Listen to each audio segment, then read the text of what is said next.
This is Audible. Time Warner Audiobooks presents City of Bones, written by Michael Connelly and read by Peter J. Fernandez.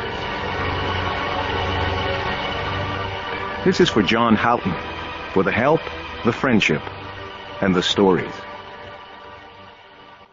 Chapter 1. The old lady had changed her mind about dying, but by then it was too late.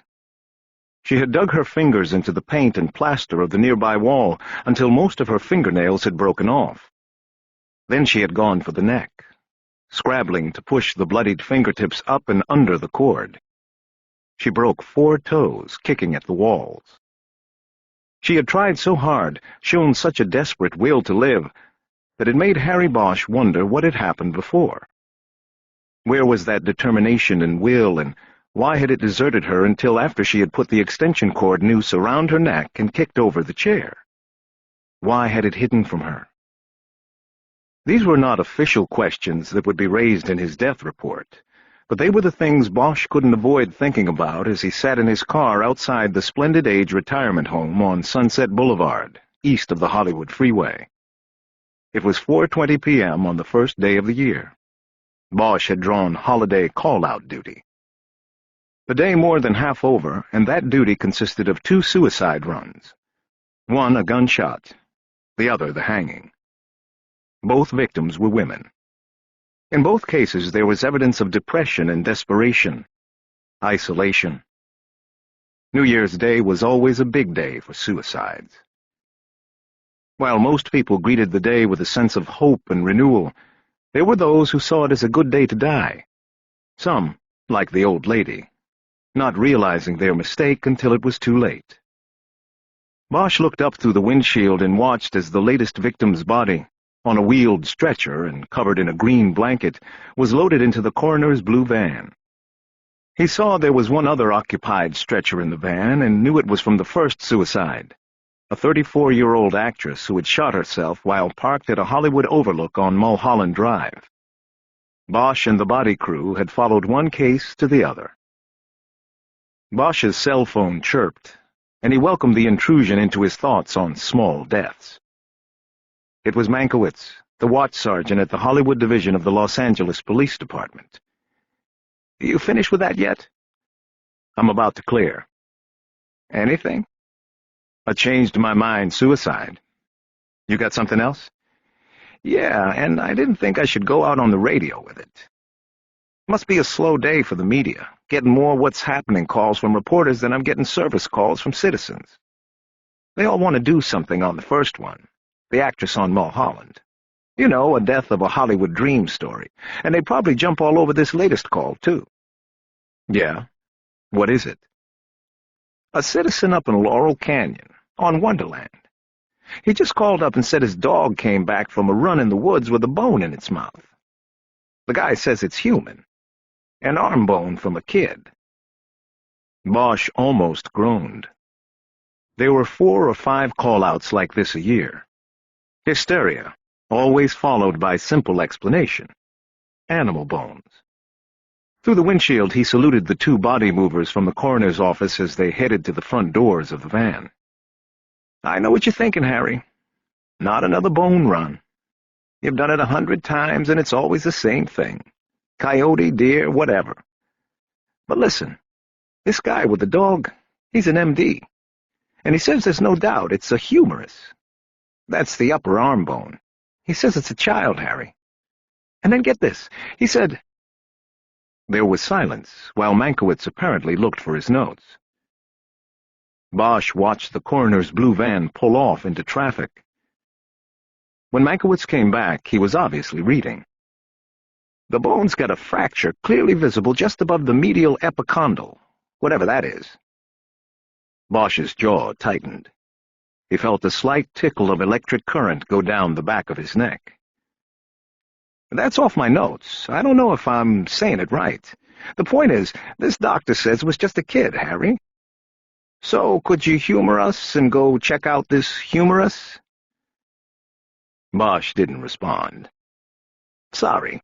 Had to get that in." Yeah, that was funny, Mank. What's the address? Mankiewicz gave it to him and told him he had already dispatched a patrol team. You were right to keep it off the air. Let's try to keep it that way. Mankiewicz said he would. Bosch closed his phone and started the car. He glanced over at the entrance to the retirement home before pulling away from the curb. There was nothing about it that looked splendid to him. The woman who had hung herself in the closet of her tiny bedroom had no next of kin, according to the operators of the home. In death, she would be treated the way she had been in life, left alone and forgotten. Bosch pulled away from the curb and headed toward Laurel Canyon. Chapter 2. Bosch listened to the Lakers game on the car radio while he made his way into the canyon and then up Lookout Mountain to Wonderland Avenue. He wasn't a religious follower of professional basketball, but wanted to get a sense of the situation in case he needed his partner, Jerry Edgar. Bosch was working alone because Edgar had lucked into a pair of choice seats to the game. Bosch had agreed to handle the call-outs and to not bother Edgar unless a homicide or something Bosch couldn't handle alone came up. Bosch was alone also because the third member of his team, Kismin Ryder, had been promoted nearly a year earlier to Robbery-Homicide Division and still had not been replaced. It was early third quarter and the game with the Trailblazers was tied. While Bosch wasn't a hardcore fan, he knew enough from Edgar's constant talking about the game and begging to be left free of call-out duty that it was an important matchup with one of the Los Angeles team's top rivals. He decided not to page Edgar until he had gotten to the scene and assessed the situation. He turned the radio off when he started losing the AM station in the canyon. The drive up was steep. Laurel Canyon was a cut in the Santa Monica Mountains. The tributary roads ranged up toward the crest of the mountains. Wonderland Avenue dead-ended in a remote spot where the $500,000 homes were surrounded by heavily wooded and steep terrain. Bosch instinctively knew that searching for bones in the area would be a logistical nightmare. He pulled to a stop behind a patrol car already at the address Mankiewicz had provided and checked his watch. It was 4:38, and he wrote it down on a fresh page of his legal pad. He figured he had less than an hour of daylight left. A patrol officer he didn't recognize answered his knock. Her nameplate said Brasher. She led him back through the house to a home office where her partner, a cop whom Bosch recognized and knew was named Edgewood, was talking to a white-haired man who sat behind a cluttered desk. There was a shoebox with the top off on the desk. Bosch stepped forward and introduced himself. The white-haired man said he was Dr. Paul Guillot, a general practitioner. Leaning forward, Bosch could see that the shoebox contained the bone that had drawn them all together. It was dark brown and looked like a gnarled piece of driftwood. He could also see a dog lying on the floor next to the doctor's desk chair. It was a large dog with a yellow coat. "So this is it," Bosch said, looking back down into the box. "Yes, Detective, that's your bone," Guillot said. "And as you can see—" He reached to a shelf behind the desk and pulled down a heavy copy of Gray's Anatomy. He opened it to a previously marked spot. Bosch noticed he was wearing latex gloves. The page showed an illustration of a bone, anterior and posterior views. In the corner of the page was a small sketch of a skeleton with the humerus bone of both arms highlighted. "The humerus," Guillot said, tapping the page. "And then we have the recovered specimen." He reached into the shoebox and gently lifted the bone. Holding it above the book's illustration, he went through a point-by-point comparison. "Medial epicondyle, trochlea, greater and lesser tubercle," he said. "It's all there. And I was just telling these two officers I know my bones even without the book. This bone is human, Detective. There's no doubt." Bosch looked at Guillot's face. There was a slight quiver, perhaps the first showing of the tremors of Parkinson's. "Are you retired, Doctor?" "Yes, but it doesn't mean I don't know a bone when I see—" "I'm not challenging you, Dr. Guillot." Bosch tried to smile. "You say it is human. I believe it, okay? I'm just trying to get the lay of the land here. You can put that back into the box now if you want." Gio replaced the bone in the shoebox. "What's your dog's name?" "Calamity." Bosch looked down at the dog. It appeared to be sleeping. "When she was a pup, she was a lot of trouble." Bosch nodded. "So, if you don't mind telling it again, tell me what happened today." Gio reached down and ruffled the dog's collar. The dog looked up at him for a moment, and then put its head back down and closed its eyes. "I took Calamity out for her afternoon walk. Usually when I get up to the circle, I take her off the leash and let her run up into the woods. She likes it." "What kind of dog is she?" Bosch asked. "Yellow lab," Brasher answered quickly from behind him. Bosch turned and looked at her. She realized she had made a mistake by intruding and nodded, and stepped back toward the door of the room where her partner was. "You guys can clear if you have other calls," Bosch said. "I can take it from here." Edgewood nodded and signaled his partner out. "Thank you, Doctor," he said as he went. "Don't mention it." Bosch thought of something. "Hey, guys." Edgewood and Brasher turned back. "Let's keep this off the air, okay?" "You got it," said Brasher, her eyes holding on Bosch's until he looked away. After the officers left, Bosch looked back at the doctor and noticed that the facial tremor was slightly more pronounced now. "They didn't believe me at first either," he said. "It's just that we get a lot of calls like this. But I believe you, Doctor.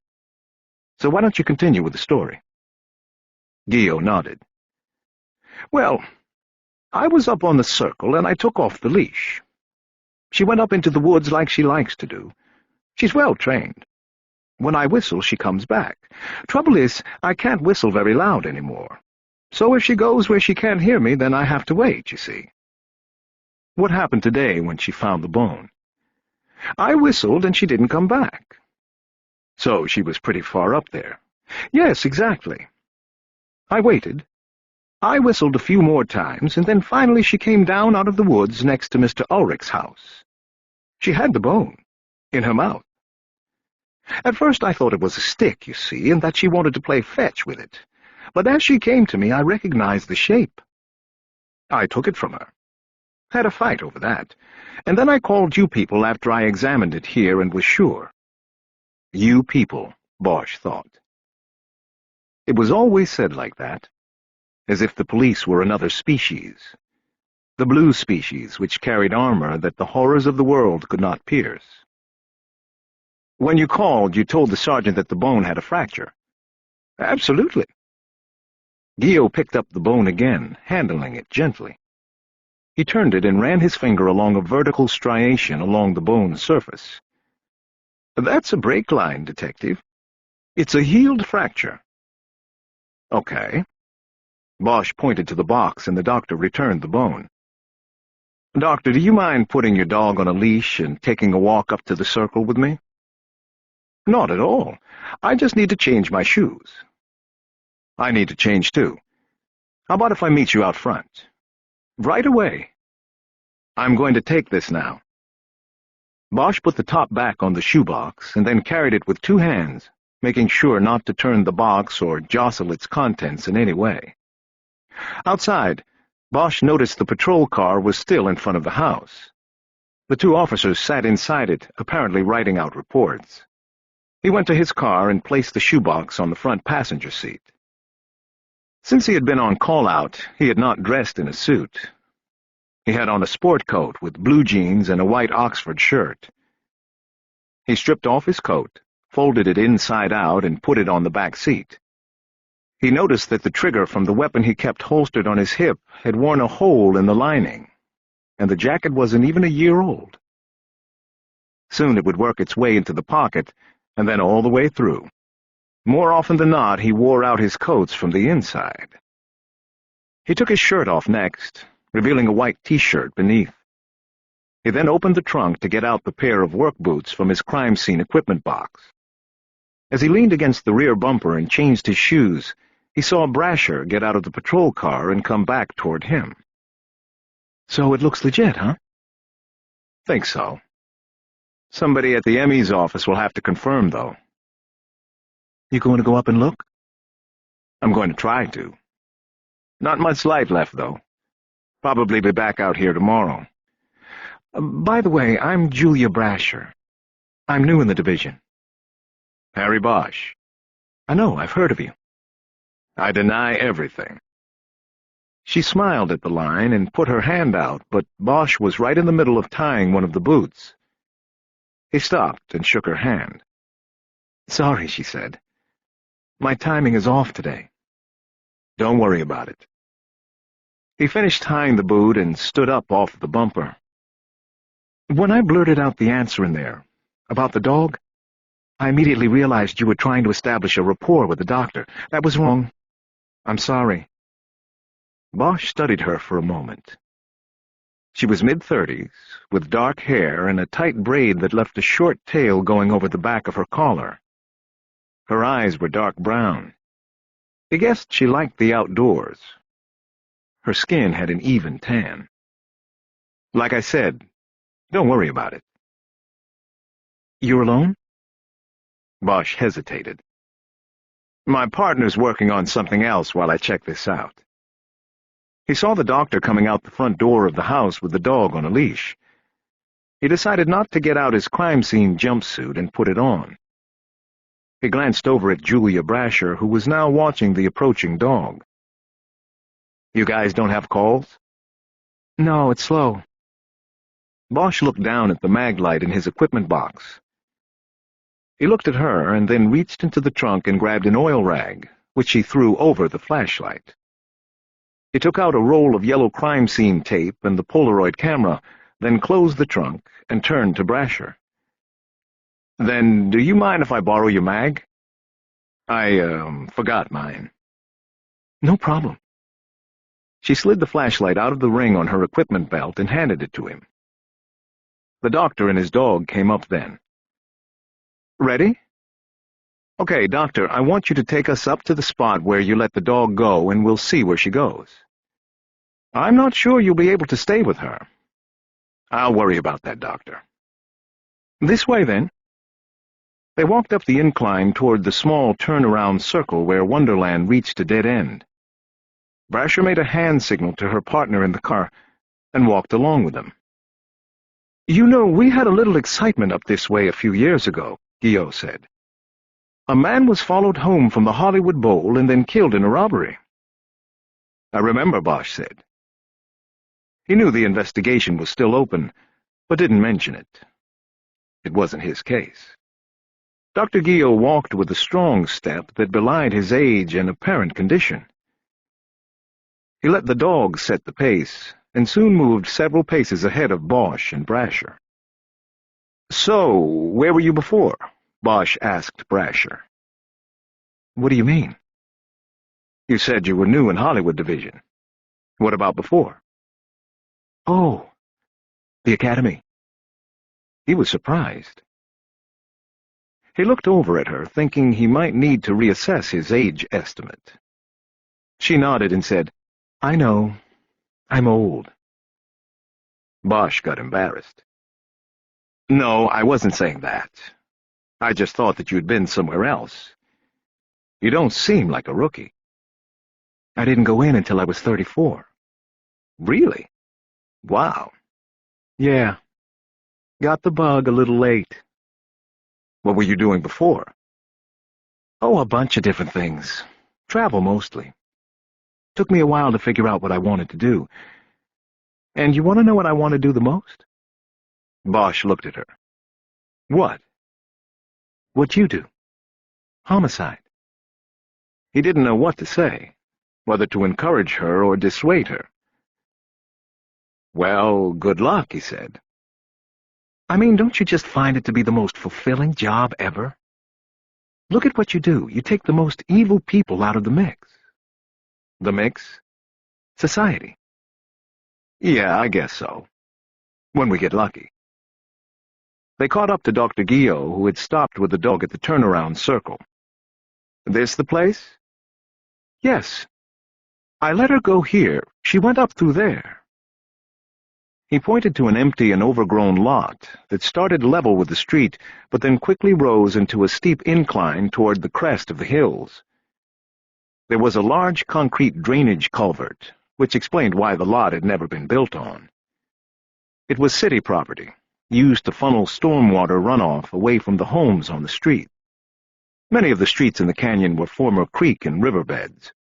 When it rained, they would return to their original purpose, if not for the drainage system. "Are you going up there?" the doctor asked. "I'm going to try." "I'll go with you," Brasher said. Bosch looked at her and then turned at the sound of a car. It was the patrol car. It pulled up and Edgewood put down the window. "We got a hot shot, partner. Double D."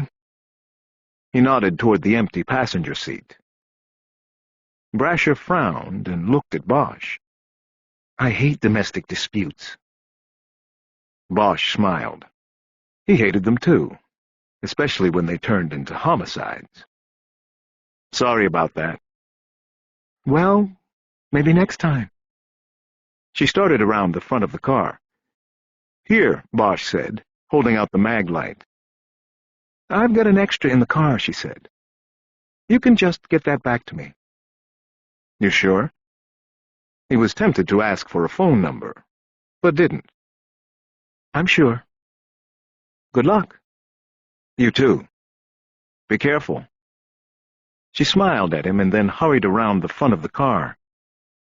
She got in and the car pulled away. Bosch turned his attention back to Gio and the dog. "An attractive woman," Gio said.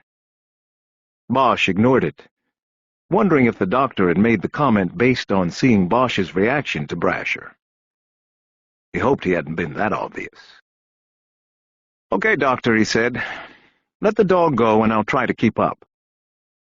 Gio unhooked the leash while patting the dog's chest. "Go get the bone, girl.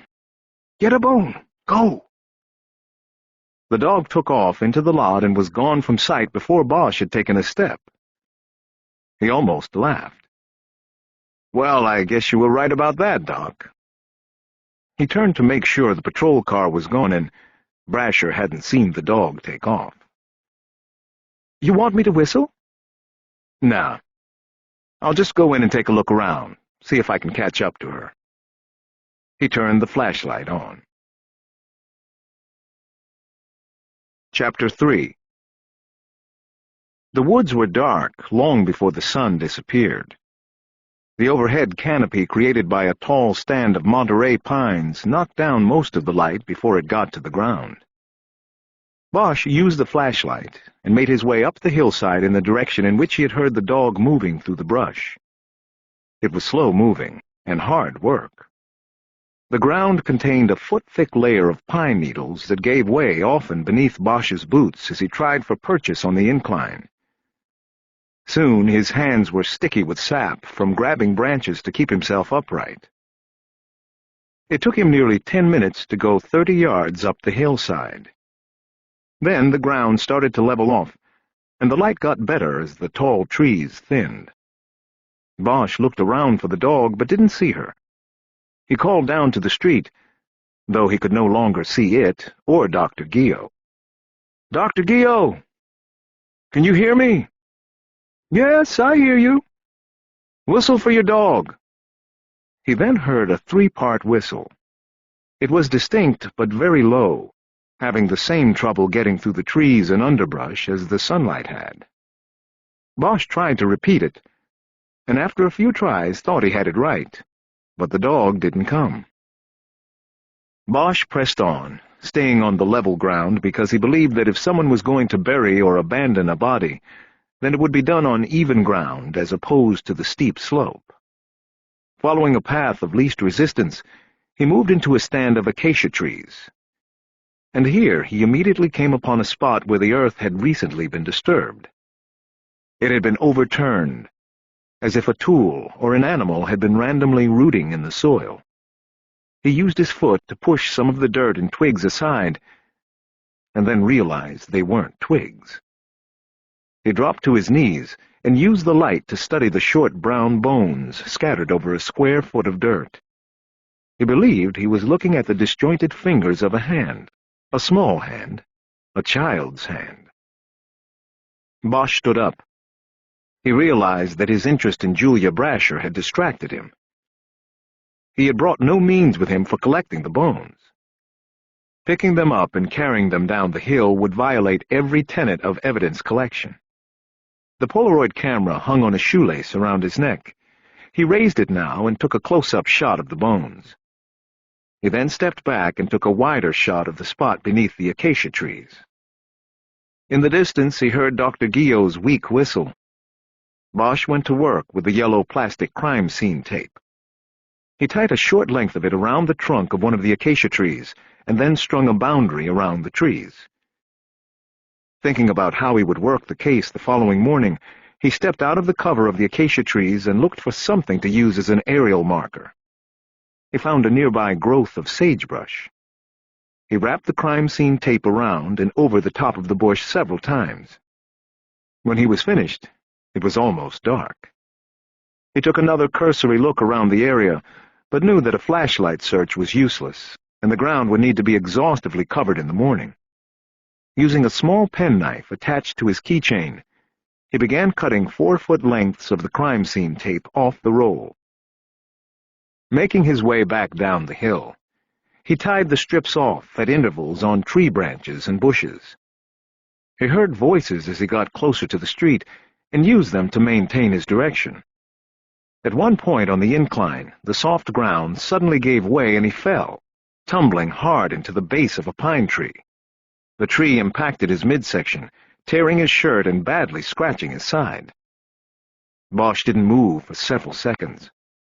He thought he might have cracked his ribs on the right side. His breathing was difficult and painful. He groaned loudly and slowly pulled himself up on the tree trunk so that he could continue to follow the voices. He soon came back down into the street, where Dr. Guillot was waiting with his dog and another man. The two men looked shocked when they saw the blood on Bosch's shirt. "Oh my, what happened?" Guillot cried out. "Nothing. I fell." "Your shirt is... There's blood." "Comes with the job. Let me look at your chest." The doctor moved in to look, but Bosch held his hands up. "I'm okay." "Who is this?" The other man answered. "I'm Victor Ulrich. I live there." He pointed to the house next to the lot. Bosch nodded. "I just came out to see what was going on." "Well, nothing is going on at the moment. But there is a crime scene up there, or there will be. We probably won't be back to work it until tomorrow morning. But I need both you men to keep clear of it and not to tell anybody about this. All right?" Both of the neighbors nodded. "And, Doctor, don't let your dog off the leash for a few days. I need to go back down to my car to make a phone call. Mr. Ulrich, I'm sure we will want to talk to you tomorrow. Will you be around?" "Sure. Anytime. I work at home." "Doing what?" "Writing." "Okay, we'll see you tomorrow." Bosch headed back down the street with Guillot and the dog. "You really need me to take a look at your injury," Guillot insisted. "It'll be fine." Bosch glanced to his left and thought he saw a curtain quickly close behind the window of the house they were passing. "The way you're holding yourself when you walk. You've damaged a rib," Guillot said. "Maybe you've broken it. Maybe more than one." Bosch thought of the small, thin bones he had just seen beneath the acacia trees. "There's nothing you can do for a rib, broken or not," he said. "I can tape it. You'll breathe a hell of a lot easier. I can also take care of that wound." Bosch relented. "Okay, Doc, you get out your black bag. I'm going to get my other shirt." Inside Guillot's house, a few minutes later, the doctor cleaned the deep scratch on the side of Bosch's chest and taped his ribs. It did feel better, but it still hurt. Guillot said he could no longer write a prescription, but suggested Bosch not take anything more powerful than aspirin anyway. Bosch remembered that he had a prescription bottle with some Vicodin tablets left over from when he'd had a wisdom tooth removed a few months earlier. They would smooth out the pain, if he wanted to go that way. "I'll be fine," Bosch said. "Thanks for fixing me up." "Don't mention it." Bosch pulled on his good shirt and watched Guillaume as he closed up his first aid kit. He wondered how long it had been since the doctor had used his skills on a patient. "How long have you been retired?" he asked. 12 years next month." "You miss it?" Guillaume turned from the first aid kit and looked at him. The tremor was gone. "Every day. I don't miss the actual work. You know, the cases. But it was a job that made a difference. I miss that." Bosch thought about how Julia Brasher had described homicide work earlier. He nodded that he understood what Guillaume was saying. "You said there was a crime scene up there?" the doctor asked. "Yes. I found more bones. I've got to make a call. See what we're going to do. Can I borrow your phone? I don't think my cell will work around here." "No, they never do in the canyon. Use the phone on the desk there, and I'll give you some privacy." He headed out, carrying the first aid kit with him. Bosch went behind the desk and sat down. The dog was on the ground next to the chair. The animal looked up and seemed startled when she saw Bosch in the master's spot. "Calamity," he said. "I think you lived up to your name today, girl." Bosch reached down and rubbed the scruff of the dog's neck. The dog growled, and he quickly took his hand away, wondering if it was the dog's training or something about himself that had caused the hostile response. He picked up the phone and called the home of his supervisor, Lieutenant Grace Billets. He explained what had happened on Wonderland Avenue and his findings up on the hill. "Harry, how old do these bones look?" Billets asked. Bosch looked at the Polaroid he had taken of the small bones he had found in the dirt. It was a bad photo, the flash overexposing it because he was too close. "I don't know. They look old to me. I'd say we're talking years here." "Okay, so whatever's there at the scene isn't fresh." "Maybe freshly uncovered, but no. It's been there." "That's what I'm saying. So I think we should stick a pin in it and gear up for tomorrow. Whatever's up there on that hill, it's not going anywhere tonight." "Yeah," Bosch said. "I'm thinking the same thing." She was silent a moment before speaking. "These kind of cases, Harry." "What?" "They drain the budget. They drain manpower. And they're the hardest to close, if you can close them." "Okay, I'll climb back up there and cover the bones up. I'll tell the doctor to keep his dog on a leash. Come on, Harry, you know what I mean." She exhaled loudly. "First day of the year, and we're going to start in the hole." Bosch was silent, letting her work through her administrative frustrations. It didn't take long. It was one of the things he liked about her. "Okay, anything else happen today?" "Not too much. Couple suicides, that's it so far." "Okay. When are you going to start tomorrow?" "I'd like to get out there early. I'll make some calls and see what I can get going, and get the bone the dog found confirmed before we start anything." "Okay, let me know." Bosch agreed and hung up the phone. He next called Teresa Corazon, the county medical examiner, at home. Though their relationship outside of work had ended years before, and she had moved at least 2 times since, she had always kept the same number, and Bosch knew it by heart. It came in handy now. He explained what he had going, and that he needed an official confirmation of the bone as human before he set other things in motion. He also told her that if it was confirmed, he would need an archaeological team to work the crime scene as soon as possible. Corazon put him on hold for almost 5 minutes. "Okay," she said when she came back on the line. "I couldn't get Kathy Cole. She's not home." Bosch knew that Cole was the staff archaeologist.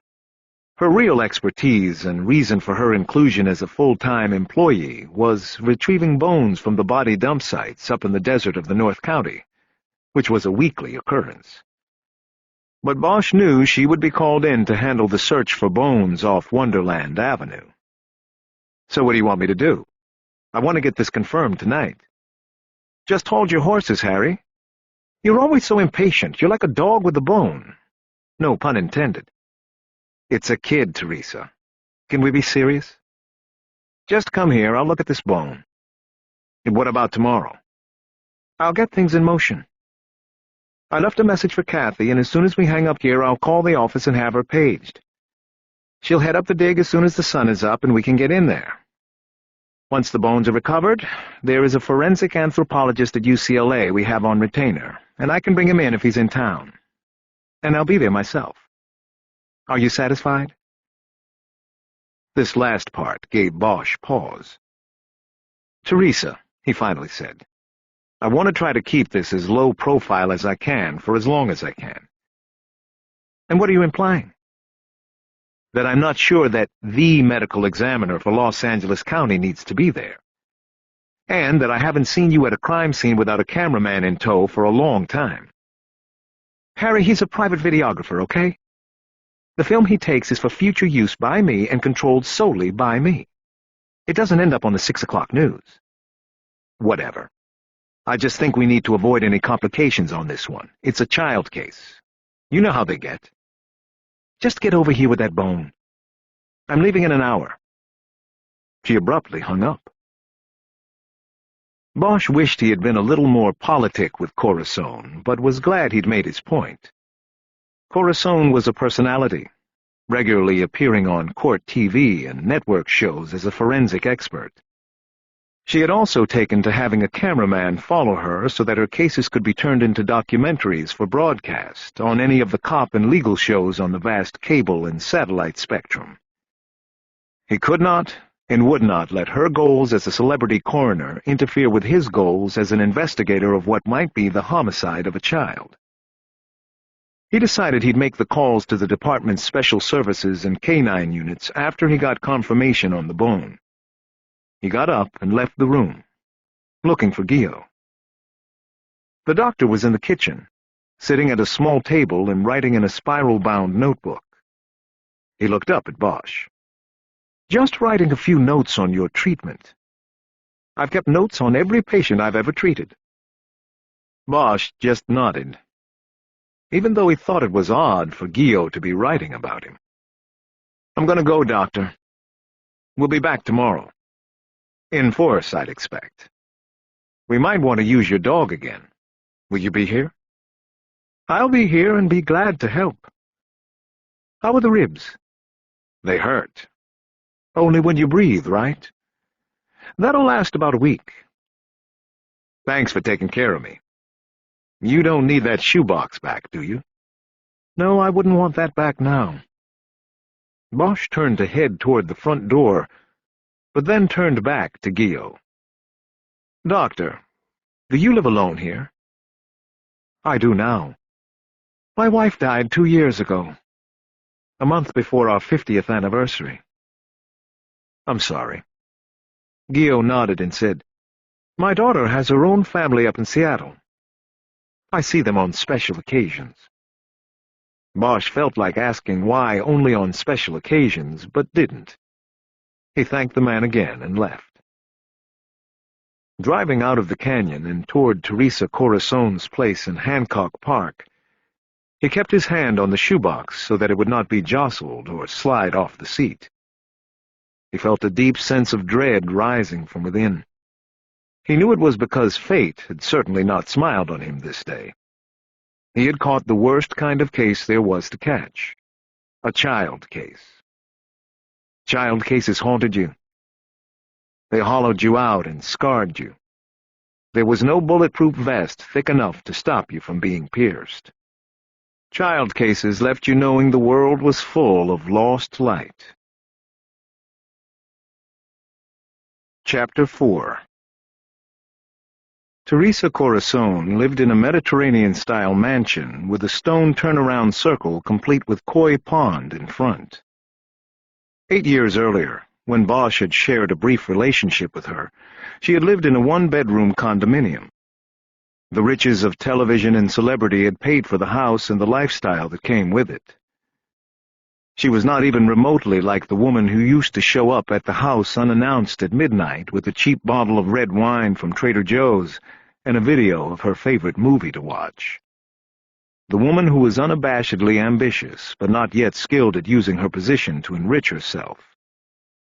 Bosch knew he now served as a reminder of what she had been, and what she had lost in order to gain all that she had. It was no wonder that their interactions were now few and far between, but as tense as a visit to the dentist when they were unavoidable. He parked on the circle and got out with the shoebox and the Polaroids. He looked into the pond as he came around the car and could see the dark shapes of the fish moving below the surface. He smiled, thinking about the movie Chinatown and how often they had watched it the year they were together. He remembered how much she enjoyed the portrayal of the coroner. He wore a black butcher's apron and ate a sandwich while examining a body. Bosch doubted she had the same sense of humor about things anymore.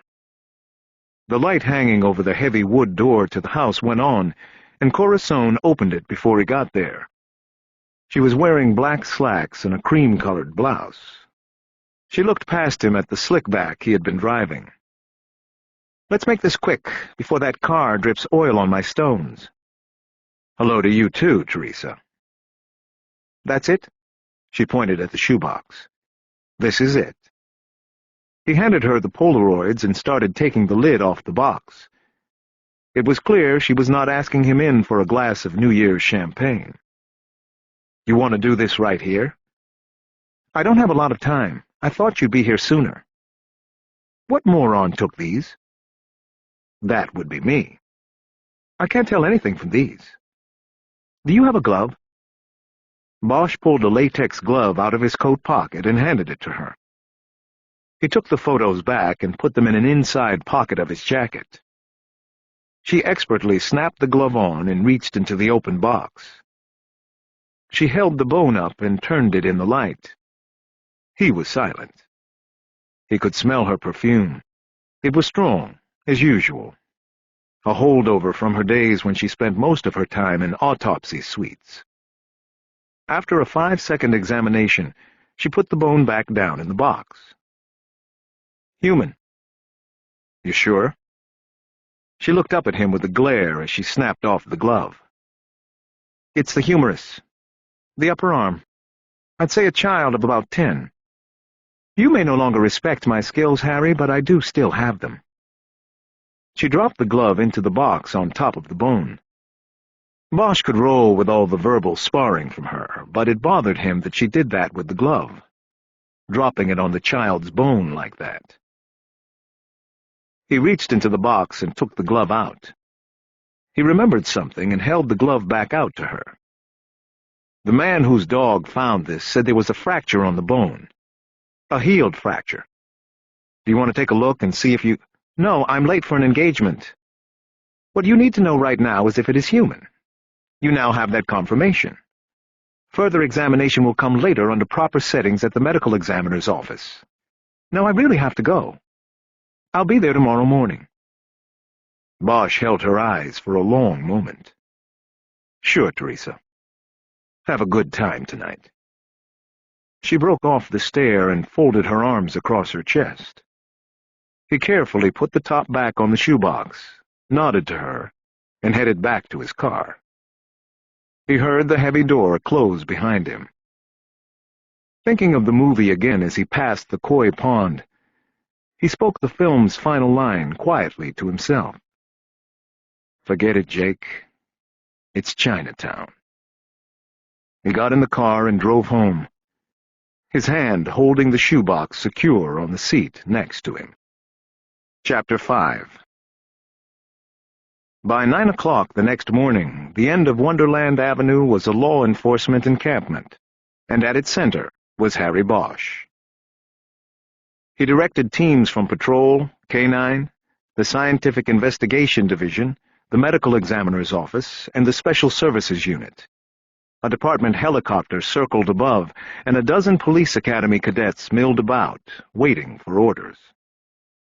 Earlier, the aerial unit had locked in on the sagebrush Bosch had wrapped in yellow crime scene tape and used it as a base point to determine that Wonderland offered the closest access to the spot where Bosch had found the bones. The Special Services unit then swung into action. Following the trail of crime scene tape up the hillside, the six-man team hammered and strung together a series of wooden ramps and steps with rope guidelines that led up the hillside to the bones. Accessing and exiting the site would now be much easier than it had been for Bosch the evening before. It was impossible to keep such a nest of police activity quiet. Also, by 9 a.m., the neighborhood had become a media encampment. The media trucks were stacked behind the roadblocks set a half-block from the turnaround circle. The reporters were gathering into press conference-sized groups, and no fewer than 5 news helicopters were circling at an altitude above the department's chopper. It all created a background cacophony that had already resulted in numerous complaints from residents on the street to police administrators at Parker Center downtown. Bosch was getting ready to lead the first group up to the crime scene. He first conferred with Jerry Edgar, who had been apprised of the case the night before. "All right, we're going to take the ME and SID up first," he said, pronouncing the acronyms as Emmy and Sid. "Then we'll take the cadets and the dogs up. I want you to oversee that part of it." "No problem. You see, your pal, the Emmy's got her damn cameraman with her?" "Nothing we can do about it at the moment. Let's just hope she gets bored and goes back downtown where she belongs." "You know, for all we know, these could be old Indian bones or something." Bosch shook his head. "I don't think so. Too shallow." Bosch walked over to the first group, Teresa Corazon, her videographer, and her 4-person dig team, which consisted of archaeologist Kathy Cole and 3 investigators who would do the spade work. The dig team members were dressed in white jumpsuits. Corazon was in an outfit similar to what she was wearing the night before, including shoes with 2-inch heels. Also in the group were 2 criminalists from SID. Bosch signaled the group into a tighter circle so he could speak privately to them and not be overheard by all the others milling about. "Okay. We're going to go up and start the documentation and recovery. Once we have all of you in place, we'll bring up the dogs and the cadets to search the adjacent areas and possibly expand the crime scene. You guys?"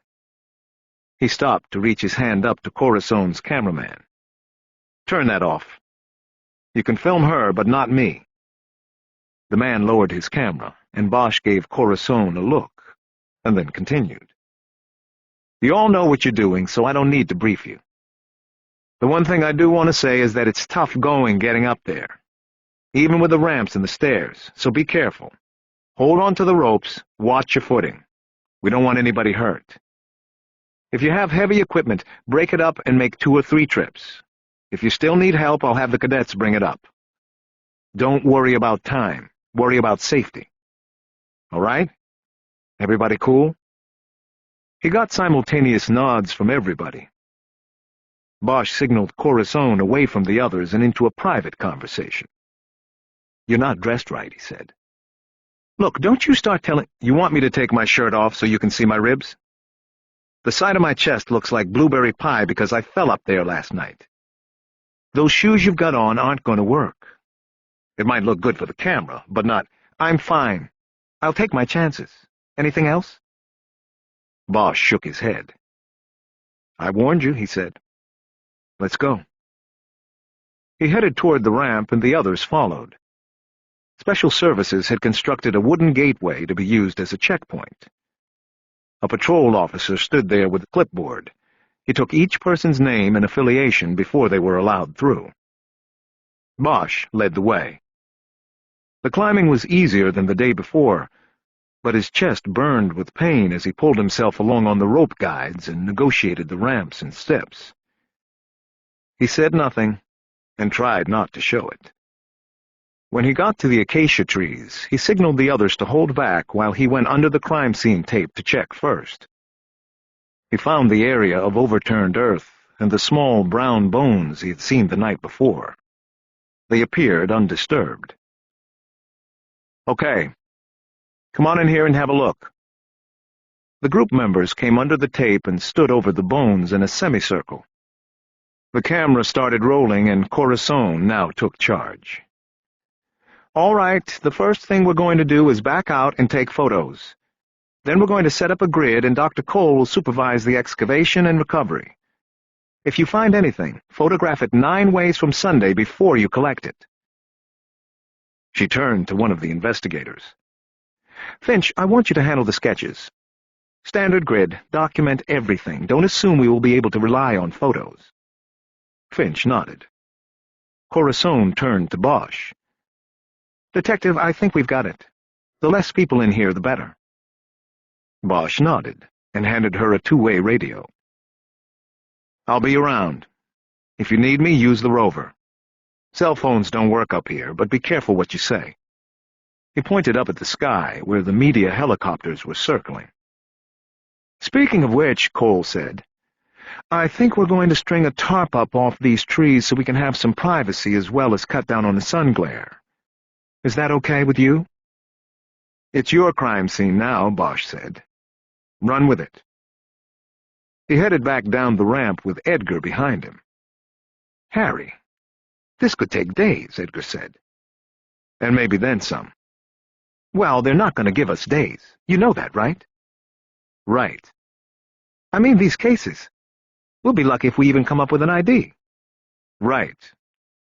Bosch kept moving. When he got down to the street, he saw that Lieutenant Billets was on the scene with her supervisor, Captain LaValle. "Jerry, why don't you go get the cadets ready?" Bosch said. "Give them the Crime Scene 101 speech. I'll be over in a minute." Bosch joined Billets and LaValle and updated them on what was happening, detailing the morning's activities right down to the neighborhood complaints about noise from the hammers, saws, and helicopters. "We've got to give something to the media," LaValle said. "Media Relations wants to know if you want them to handle it from downtown or you want to take it here." "I don't want to take it." "What does Media Relations know about it?" "Almost nothing. So you have to call them and they'll work up the press release." "Captain, I'm kind of busy here. Can I make the time, Detective? Keep them off our backs." When Bosch looked away from the captain to the reporters gathered a half-block away at the roadblock, he noticed Julia Brasher showing her badge to a patrol officer and being allowed through. She was in street clothes. "All right. I'll make the call." He started down the street to Dr. Guillot's home. He was headed toward Brasher, who smiled at him as she approached. "I've got your mag. It's in my car down here. I have to go down to Dr. Guillot's house anyway." "Oh, don't worry about it. That's not why I'm here." She changed direction and continued with Bosch. He looked at her attire. Faded blue jeans and a T-shirt from a 5K charity run. "You're not on the clock, are you?" "No, I work the 3 to 11. I just thought you might need a volunteer. I heard about the academy call-out. You want to go up there and look for bones, huh?" "I want to learn." Bosch nodded. They walked up the path to Guillot's door. It opened before they got there, and the doctor invited them in. Bosch asked if he could use the phone in his office again, and Guillot showed him the way, even though he didn't have to. Bosch sat down behind the desk. "How are the ribs?" the doctor asked. "Fine." Brasher raised her eyebrows, and Bosch picked up on it. "Had a little accident when I was up there last night." "What happened?" "Oh, I was just sort of minding my own business when a tree trunk suddenly attacked me for no reason." She grimaced and somehow managed to smile at the same time. Bosch dialed Media Relations from memory and told an officer about the case in very general terms. At one point, he put his hand over the phone and asked Guillot if he wanted his name put in the press release. The doctor declined. A few minutes later, Bosch was finished and hung up. He looked at Guillot. "Once we clear the scene in a few days, the reporters will probably stick around. They'll be looking for the dog that found the bone, is my guess. So if you want to stay out of it, keep Calamity off the street or they'll put 2 and 2 together." Good advice, Gio said. And you might want to call your neighbor, Mr. Ulrich, and tell him not to mention it to any reporters either. On the way out of the house, Bosch asked Brasher if she wanted her flashlight, and she said she didn't want to bother carrying it while she was helping search the hillside. Get it to me whenever, she said. Bosch liked the answer. It meant he would get at least one more chance to see her. Back at the circle, Bosch found Edgar lecturing the Academy cadets. The golden rule of the crime scene, people, is don't touch anything until it's been studied, photographed, and charted. Bosch walked into the circle. Okay, we ready? They're ready, Edgar said. He nodded toward two of the cadets who were holding metal detectors. I borrowed those from Sid. Bosch nodded and gave the cadets and Brasher the same safety speech he had given the forensic crew. They then headed up to the crime scene, Bosch introducing Brasher to Edgar, and then letting his partner lead the way through the checkpoint. He took up the rear, walking behind Brasher. We'll see if you want to be a homicide detective by the end of the day, he said. Anything's got to be better than chasing the radio and washing puke out of the back of your car at the end of every shift. I remember those days. Bosch and Edgar spread the 12 cadets and Brasher out in the areas adjacent to the stand of acacia trees, and had them begin conducting side-by-side searches. Bosch then went down and brought up the 2 canine teams to supplement the search. Once things were underway, he left Edgar with the cadets and went back to the acacias to see what progress had been made. He found Cole sitting on an equipment crate and supervising the placement of wooden stakes into the ground so that strings could be used to set the excavation grid. Bosch had worked one prior case with Cole and knew she was very thorough and good at what she did. She was in her late 30s with a tennis player's build and tan. Bosch had once run across her at a city park where she was playing tennis with a twin sister. They had drawn a crowd. It looked like somebody hitting the ball off a mirrored wall. Cole's straight blonde hair fell forward and hid her eyes as she looked down at the oversized clipboard on her lap. She was making notations on a piece of paper with a grid already printed on it. Bosch looked over her shoulder at the chart. Cole was labeling the individual blocks with letters of the alphabet as the corresponding stakes were placed in the ground. At the top of the page she had written, City of Bones. Bosch reached down and tapped the chart where she had written the caption. Why do you call it that? She shrugged her shoulders. Because we're setting out the streets and the blocks of what will become a city to us, she said, running her fingers over some of the lines on the chart in illustration. At least while we're working here, it will feel like it. Our little city. Bosch nodded. In every murder is the tale of a city, he said. Cole looked up at him. Who said that? I don't know. Somebody did. He turned his attention to Corazon, who was squatting over the small bones on the surface of the soil, studying them while the lens of the video camera studied her. He was thinking of something to say about it when his rover was keyed and he took it off his belt. Bosch here. Edgar. Better come on back over here, Harry. We already have something. Right. Edgar was standing in an almost level spot in the brush about 40 yards from the acacia trees.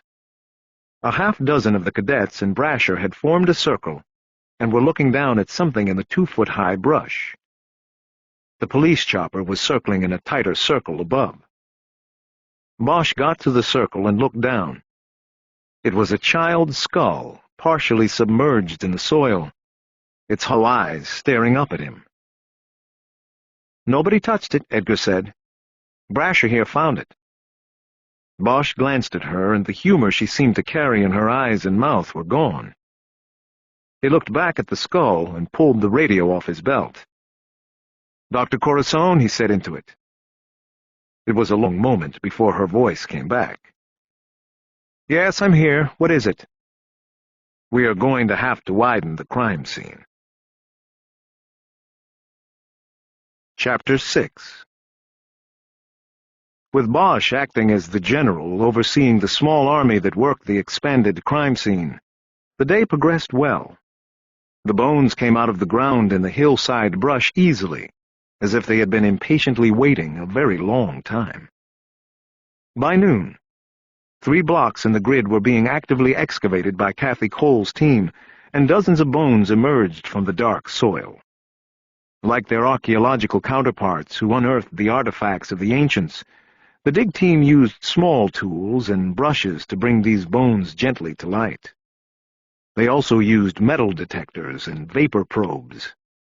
The process was painstaking, yet it was moving at an even faster pace than Bosch had hoped for. The finding of the skull had set this pace and brought a sense of urgency to the entire operation. It was removed from its location first, and the field examination conducted on camera by Teresa Corazon found fracture lines and surgical scarring. The record of surgery assured them they were dealing with relatively contemporary bones. The fractures in and of themselves were not definitive in the indication of homicide, but when added to the evidence that the body had been buried, they gave a clear sense that the tale of a murder was unfolding.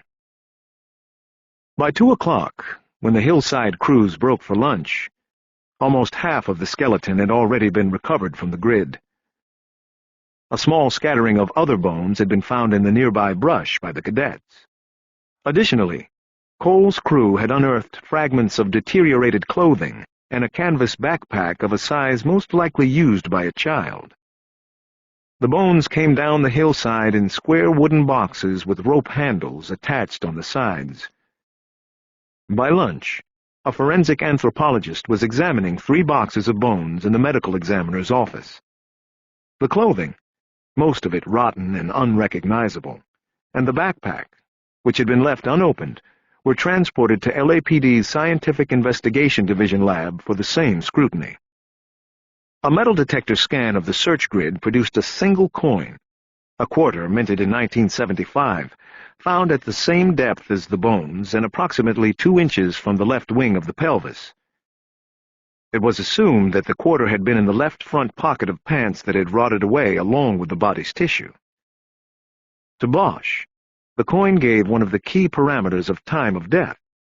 If the assumption that the coin had been buried with the body was correct, the death could not have happened before 1975. Patrol had arranged for 2 construction site lunch wagons to come to the circle to feed the small army working the crime scene. Lunch was late, and people were hungry. One truck served hot lunches, while the other served sandwiches. Bosch waited at the end of the line for the sandwich truck, with Julia Brasher. The line was moving slowly, but he didn't mind. They mostly talked about the investigation on the hillside and gossiped about department brass. It was get-to-know-you conversation. Bosch was attracted to her, and the more he heard her talk about her experiences as a rookie and a female in the department, the more he was intrigued by her. She had a mixture of excitement and awe and cynicism about the job that Bosch remembered clearly from his own early days on the job. When he was about 6 people from the order window of the lunch truck, Bosch heard someone in the truck asking one of the cadets questions about the investigation. "Are they bones from a bunch of different people?" "I don't know, man. We just look for them, that's all." Bosch studied the man who had asked the question. "Were they all cut up?" "Hard to tell." Bosch broke from his spot with Brasher and walked to the back of the truck. He looked through the open door at the back and saw 3 men wearing aprons working in the truck, or appearing to work. They did not notice Bosch watching. 2 of the men were making sandwiches and filling orders. The man in the middle, the one who had asked the cadet questions, was moving his arms on the prep counter below the order window. He wasn't making anything, but from outside the truck it would appear he was creating a sandwich. As Bosch watched, he saw the man to the right slice a sandwich in half, put it on a paper plate, and slide it to the man in the middle. The middle man then held it out through the window to the cadet who ordered it. Bosch noticed that while the 2 real sandwich makers wore jeans and T-shirts beneath their aprons, The man in the middle had on cuffed slacks and a shirt with a button-down collar. Protruding from the back pocket of his pants was a notebook, the long, thin kind that Bosch knew reporters used. Bosch stuck his head in the door and looked around. On a shelf next to the doorway, he saw a sport jacket rolled into a ball. He grabbed it and stepped back away from the door. He went through the pockets of the jacket and found an LAPD-issued press pass on a neck chain. It had a picture of the middle sandwich maker on it. His name was Victor Frisbee, and he worked at the New Times. Holding the jacket to the side of the door, Bosch rapped on the outside of the truck, and when all three men turned to look, he signaled Frisbee over. The reporter pointed to his chest with a, "Who, me? Look," and Bosch nodded. Frisbee came to the door and bent down. "Yes?" Bosch reached up and grabbed him by the top bib on the apron and jerked him out of the truck. Frisbee landed on his feet, but had to run several steps to stop from falling. As he turned around to protest, Bosch hit him in the chest with a balled-up jacket. Two patrol officers, they always ate first, were dumping paper plates into a nearby trash can.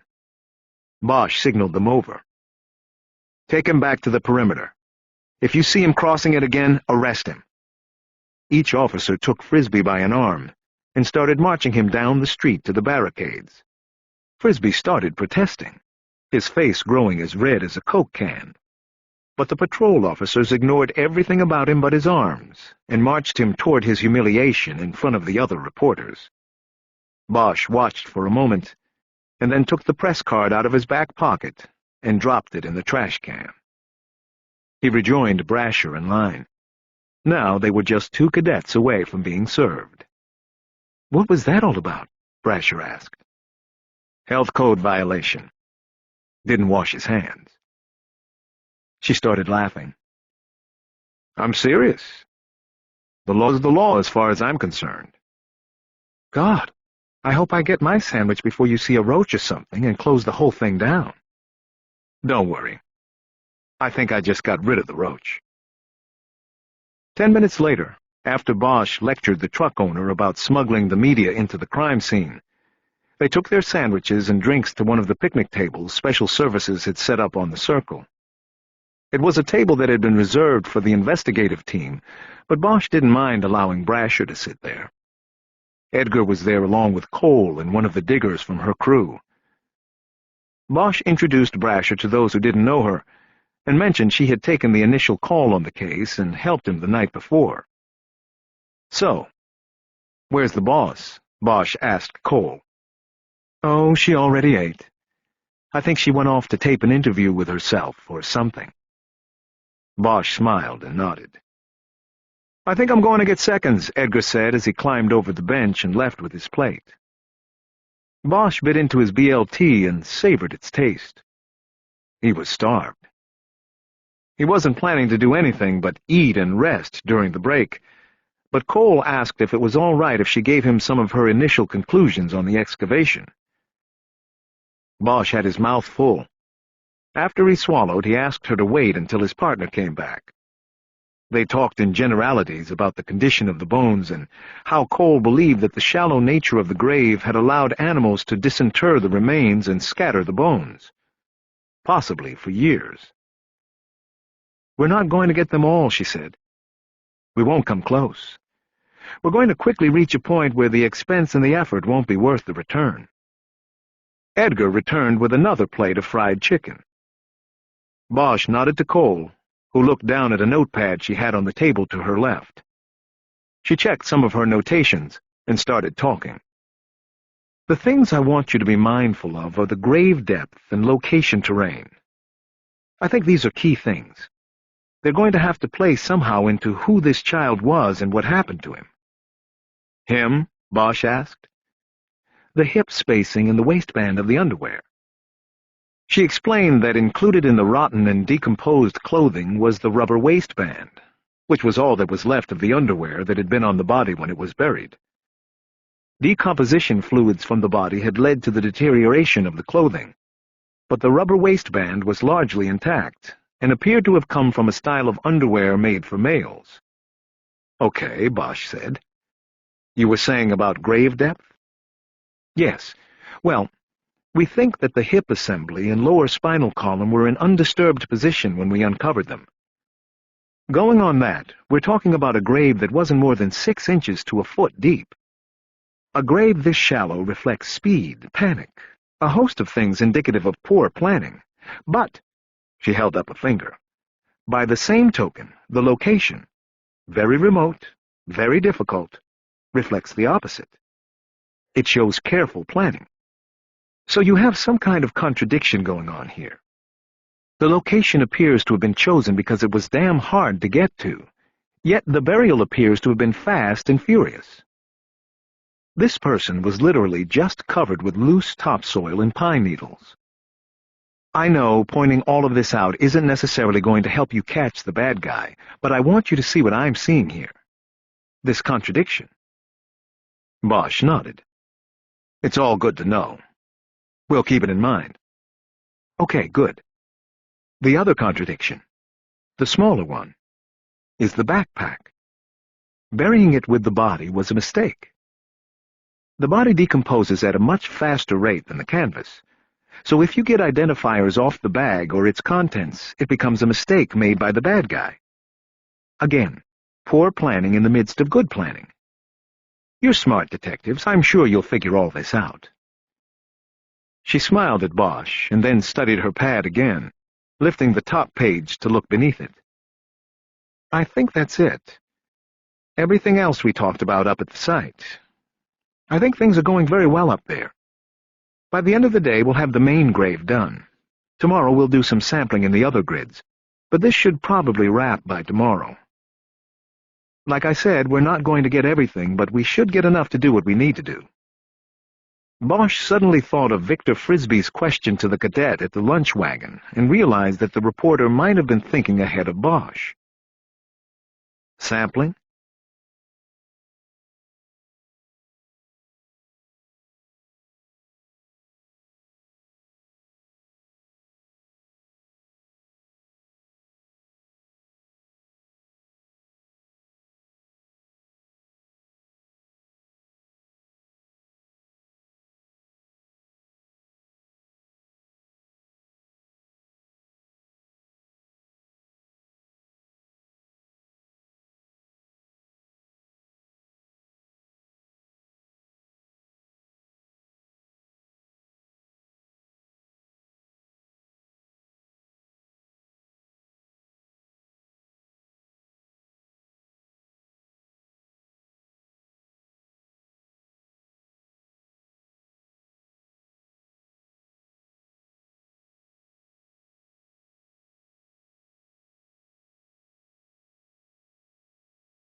by complaining about being mistreated by his father or anyone else.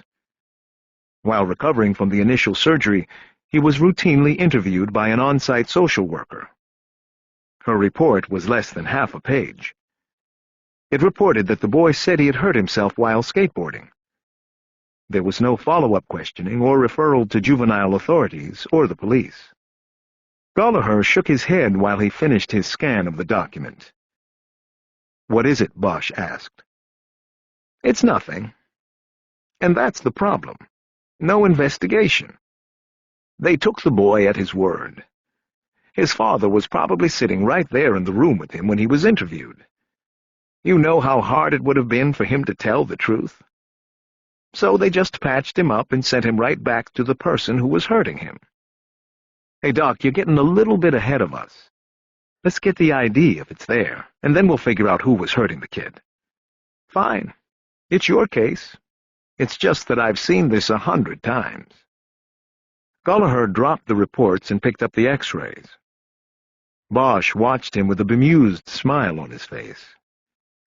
It seemed that Gallagher was annoyed because Bosch had not jumped to the same conclusions he had with the same speed he had.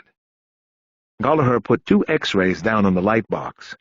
He then went to his own file and brought out x-rays he had taken of the Wonderland skull. He flipped the box's light on, and 3 x-rays glowed before them. Gallagher pointed to the x-ray he had taken from his own file. "This is a radiological x-ray I took to look inside the bone of the skull. But we can use it here for comparison purposes. Tomorrow, when I get back to the medical examiner's office, I will use the skull itself." Gallagher leaned over the light box and reached for a small glass eyepiece that was stored on a nearby shelf. He held one end to his eye and pressed the other against one of the x-rays. After a few moments, he moved to one of the hospital x-rays and pressed the eyepiece to the same location on the skull. He went back and forth numerous times, making comparison after comparison. When he was finished, Gallagher straightened up, leaned back against the next work table, and folded his arms. Queen of Angels was a government-subsidized hospital. Money was always tight. They should have taken more than 2 pictures of this kid's head. If they had, they might have seen some of his other injuries. Okay, but they didn't. Yeah, they didn't. But based on what they did do and what we've got here, I was able to make several comparison points on the roundel, the fracture pattern, and along the squamous suture. There is no doubt in my mind. He gestured toward the x-rays still glowing on the light box. "Meet Arthur Delacroix." Bosch nodded. "Okay." Gallagher stepped over to the light box and started collecting the x-rays. "How sure are you?" "Like I said, there's no doubt. I'll look at the skull tomorrow when I'm downtown, but I can tell you now, it's him. It's a match. So, if we get somebody and go into court with it, there aren't going to be any surprises, right?" Gallagher looked at Bosch. "No surprises. These findings can't be challenged. As you know, the challenge lies in the interpretation of the injuries.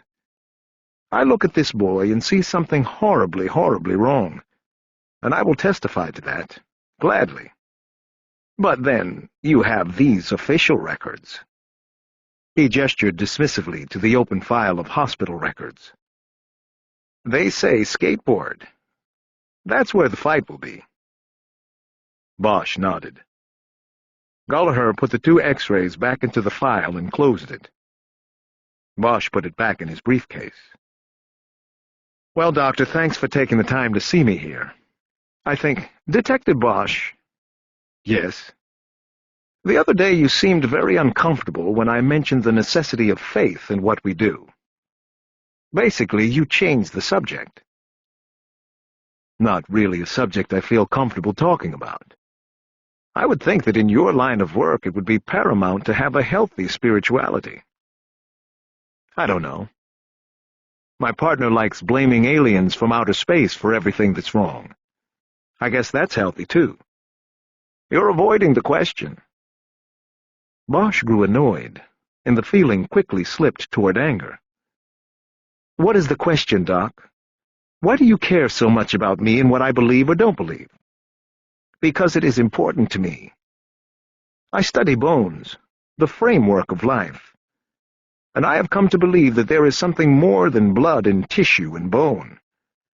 There is something else that holds us together. I have something inside that you'll never see on any X-ray that holds me together and keeps me going. And so when I meet someone who carries a void in the place where I carry my faith, I get scared for him. Bosch looked at him for a long moment. You're wrong about me. I have faith, and I have a mission. Call it blue religion. Call it whatever you like. It's the belief that this won't just go by. That those bones came out of the ground for a reason. That they came out of the ground for me to find and for me to do something about. And that's what holds me together and keeps me going. And it won't show up on any X-ray either. Okay? He stared at Gallagher, waiting for a reply. But the anthropologist said nothing. I gotta go, Doctor, Bosch finally said. Thanks for your help. You've made things very clear for me. He left him there, surrounded by the dark bones the city had been built on. Chapter 26. Edgar was not at his spot at the homicide table when Bosch got back to the squad room. Harry? Bosch looked up and saw Lieutenant Billets standing in the doorway to her office. Through the glass window, Bosch could see Edgar in there sitting in front of her desk. Bosch put his briefcase down and headed over. What's up? He said as he entered the office. No, that's my question, Billets said as she closed the door. Do we have an ID? She went around behind her desk and sat down as Bosch took the seat next to Edgar. Yes, we have an ID. Arthur Delacroix disappeared May 4th, 1980. The ME is sure of this? Their bone guy says there's no doubt. How close are we on time of death? Pretty close. The bone guy said before we knew anything that the fatal impact to the skull came about 3 months after the kid had the earlier skull fracture in surgery. We got the records on that surgery today. February 11, 1980, at Queen of Angels. You add 3 months and we're almost right on the button. Arthur Delacroix disappeared May 4th, according to his sister. The point is, Arthur Delacroix was dead 4 years before Nicholas Trent moved into that neighborhood. I think that puts him in the clear. Billets reluctantly nodded. I've had Irving's office and media relations on my ass all day about this, she said. They're not going to like it when I call them back with this. That's too bad, Bosch said. That's the way the case shakes out. Okay, so Trent wasn't in the neighborhood in 1980. Do we have anything yet on where he was? Bosch blew out his breath and shook his head. You're not going to let this go, are you? We need to concentrate on the kid. I'm not letting go because they're not. Irving called me himself this morning. He was very clear without having to say the words. If it turns out an innocent man killed himself because a cop leaked information to the media that held him up to public ridicule, then it's one more black eye for the department. Haven't we had enough humiliation in the last 10 years?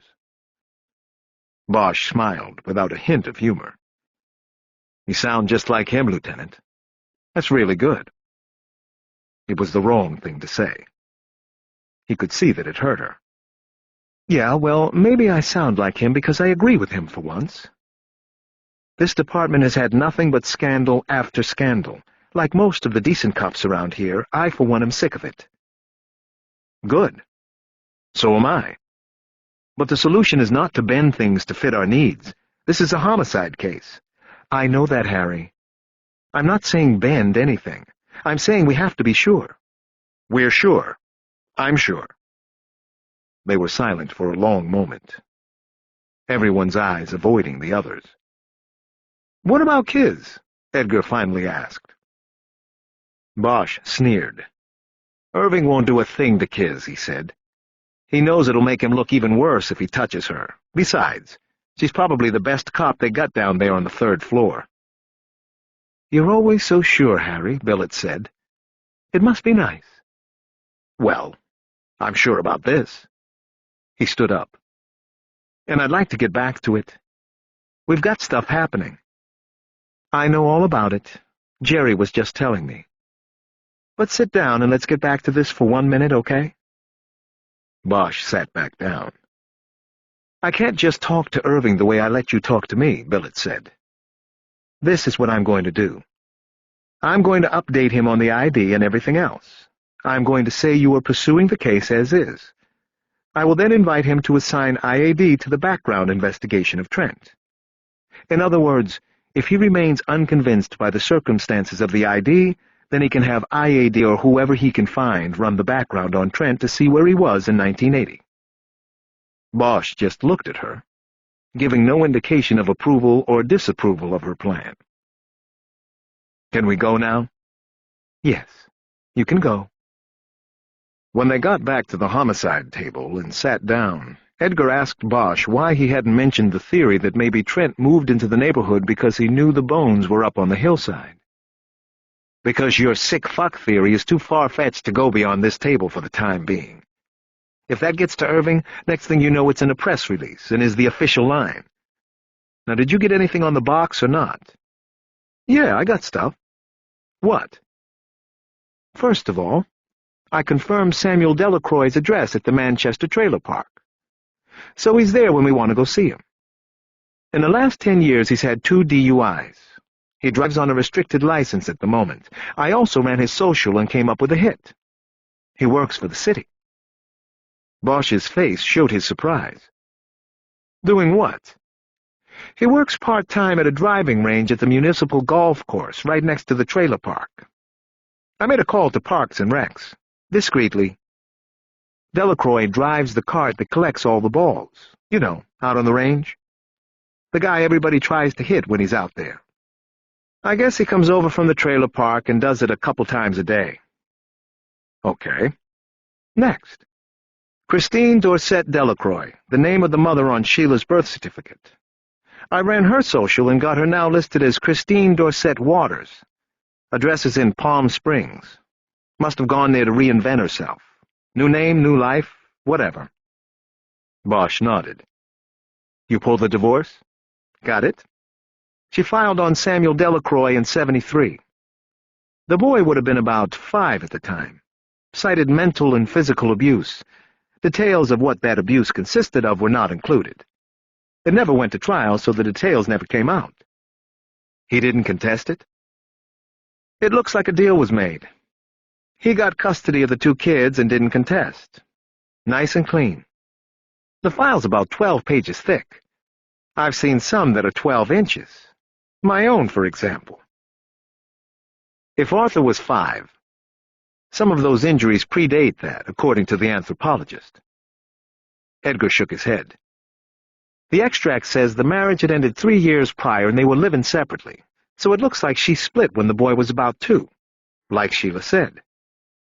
Harry, you usually don't refer to the Vic by name." "Yeah, so? Just pointing it out." "Thank you. Anything else in the file?" "That's about it. I got copies if you want it." "Okay, what about the skateboard friend?" "Got him too. Still alive, still local.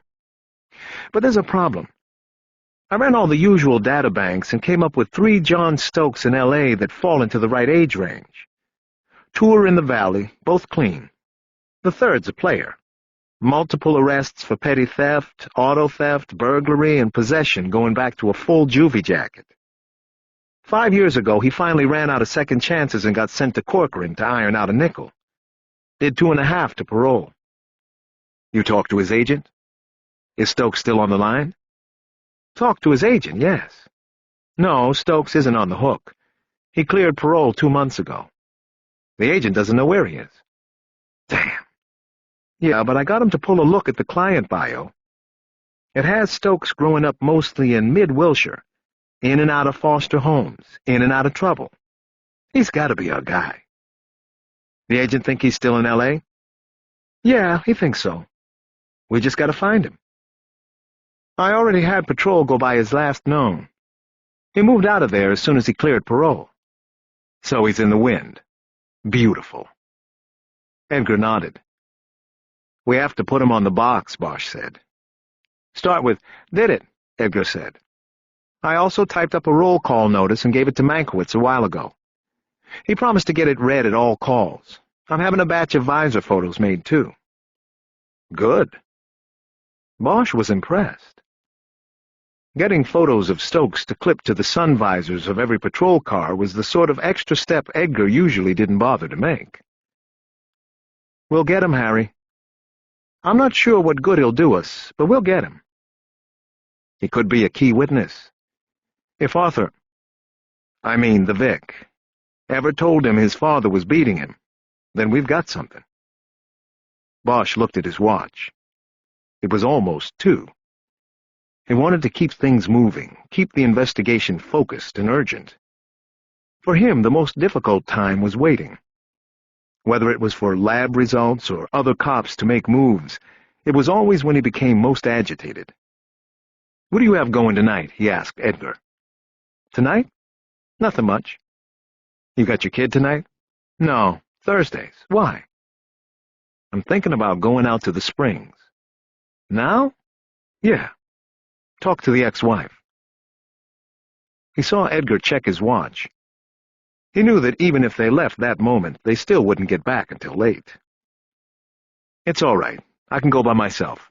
Just give me the address. Nah, I'm going with you. You sure? You don't have to. I just don't like waiting around for something to happen, you know? Yeah, Harry, I know. Edgar stood up and took his jacket off the back of his chair. Then I'll go tell Bullets, Bosch said. Chapter 27. They were more than halfway across the desert to Palm Springs before either one of them spoke. Harry, Edgar said. You're not talking. I know, Bosch said. The one thing they had always had as partners was the ability to share long silences. Whenever Edgar felt the need to break the silence, Bosch knew there was something on his mind he wanted to talk about. What is it, J. Edgar? Nothing. The case? No, man, nothing. I'm cool. All right, then. They were passing a windmill farm. The air was dead. None of the blades were turning. Did your parents stay together? Bosch asked. Yeah, all the way, Edgar said. Then he laughed. I think they wish sometimes they didn't, but yeah, they stuck it out. That's how it goes, I guess. The strong survive. Bosch nodded. They were both divorced, but rarely talked about their failed marriages. Harry, I heard about you in the boot. It's getting around. Bosch nodded. This is what Edgar had wanted to bring up. Rookies in the department were often called boots. The origin of the term was obscure. One school of thought was that it referred to boot camp, another that it was a sarcastic reference to rookies being the new boots of the fascist empire. All I'm saying, man, is be careful with that. You got rank on her, okay? Yeah, I know. I'll figure something out. From what I hear and have seen, she's worth the risk. But you still got to be careful. Bosch didn't say anything. After a few minutes, they passed a road sign that said Palm Springs was coming up in 9 miles. It was nearing dusk. Bosch was hoping to knock on the door where Christine Waters lived before it got dark. Harry, you going to take the lead on this when we get there? Yeah, I'll take it. You can be the indignant one. That will be easy. Once they crossed the city boundary into Palm Springs, they picked up a map at a gas station and made their way through the town until they found Frank Sinatra Boulevard and took it up toward the mountains. Bosch pulled the car up to the gatehouse of a place called Mountain Gate Estates. Their map showed the street Christine Waters lived on was within Mountain Gate. A uniformed rent-a-cop stepped out of the gatehouse, eyeing the slickback they were in and smiling. You guys are a little ways off the beat, he said. Bosch nodded and tried to give a pleasant smile, but it only made him look like he had something sour in his mouth. Something like that, he said. What's up? We're going to talk to Christine Waters, 312 Deep Waters Drive. Mrs. Waters know you're coming? Not unless she's a psychic, or you tell her. That's my job. Hold on a second. He returned to the gatehouse, and Bosch saw him pick up a phone. Looks like Christine Delacroix seriously traded up, Edgar said. He was looking through the windshield at some of the homes that were visible from their position. They were all huge, with manicured lawns big enough to play touch football on. The guard came out, put both hands on the windowsill of the car, and leaned down to look in at Bosch. She wants to know what it's about. Tell her we'll discuss it with her at her house, privately.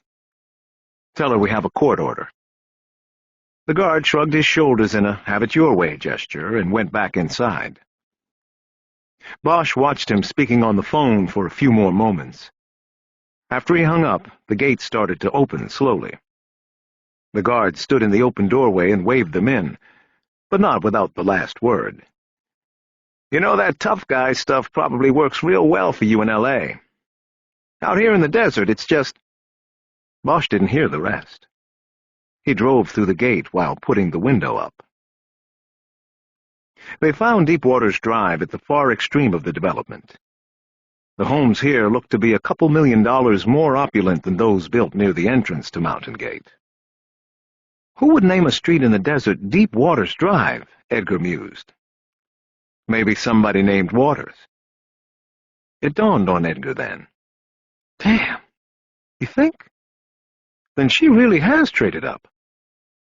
The address Edgar came up with for Christine Waters corresponded with a mansion of contemporary Spanish design that sat at the end of a cul-de-sac at the terminus of Mountain Gate Estates. It was most definitely the development's premier lot. The house was positioned on a promontory that afforded it a view of all the other homes in the development, as well as a sweeping view of the golf course that surrounded it.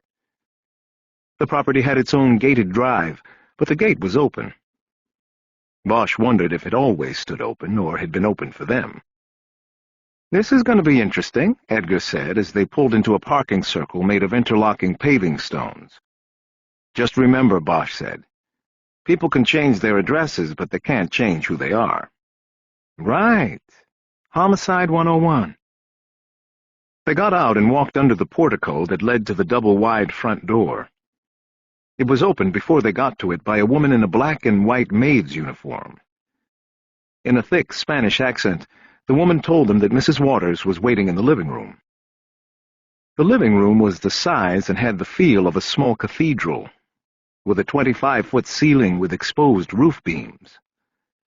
High on the wall facing the east were 3 large stained-glass windows, a triptych depicting a sunrise, a garden, and a moonrise. The opposite wall had 6 side-by-side sliding doors with a view of a golf course putting green. The room had 2 distinct groupings of furniture, as if to accommodate 2 separate gatherings at the same time. Sitting in the middle of a cream-colored couch in the first grouping was a woman with blonde hair and a tight face. Her pale blue eyes followed the men as they entered and took in the size of the room. "Mrs. Waters?" Bosch said. "I'm Detective Bosch, and this is Detective Edgar. We're from the Los Angeles Police Department." He held out his hand, and she took it, but didn't shake it. She just held it for a moment, and then moved on to Edgar's outstretched hand. Bosch knew from the birth certificate that she was 56 years old, but she looked close to a decade younger, her smooth tan face a testament to the wonders of modern medical science. "Please, have a seat," she said. "I can't tell you how embarrassed I am to have that car sitting in front of my house. I guess discretion is not the better part of valor when it comes to the LAPD." Bosch smiled. "Well, Mrs. Waters, we're kind of embarrassed about it, too, but that's what the bosses tell us to drive. So that's what we drive." "What is this about?" "The guard at the gate said you have a court order. May I see it?" Bosch sat down on a couch directly opposite her and across a black coffee table with gold designs inlaid on it. He must have misunderstood me," he said. "I told him we could get a court order if you refused to see us." "I'm sure he did," she replied.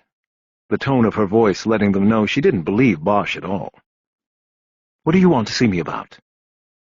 "We need to ask you about your husband." "My husband has been dead for 5 years.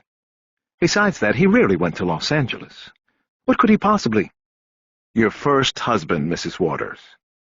Samuel Delacroix. We need to talk to you about your children as well." Bosch saw weariness immediately enter her eyes. I haven't seen or spoken to them in years. Almost 30 years.